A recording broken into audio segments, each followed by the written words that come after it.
bit about our course that we developed to help you pass the NCLEX if you want to come work in the United States.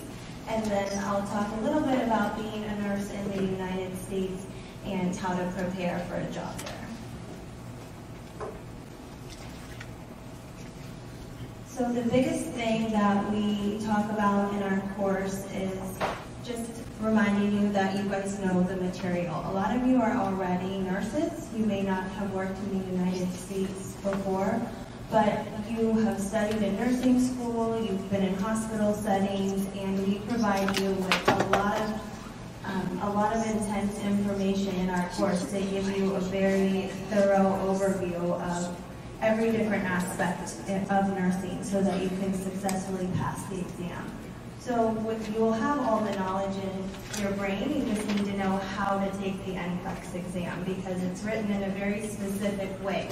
The NCLEX wants to know that you're going to be a safe nurse when you get into the hospital, and they want to know that you can critically think. So when you're given different patient situations in the hospital, you know how to respond to them appropriately. Our course has a lot of practice questions throughout it, and we also have a question bank. So we give feedback with all of our questions. That's when the remediation process comes in, because that will show you areas that you need to work on, so you can spend more time studying those areas and less time on the areas that you're already very successful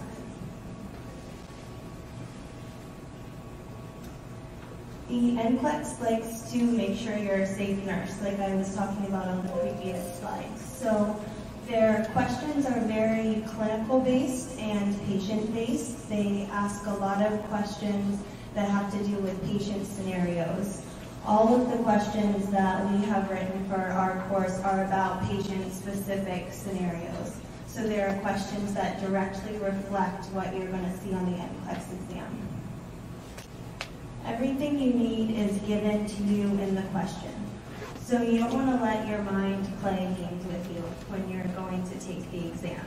You don't want to think, well, what if the patient also has this going on? Or what if the patient also has this diagnosis?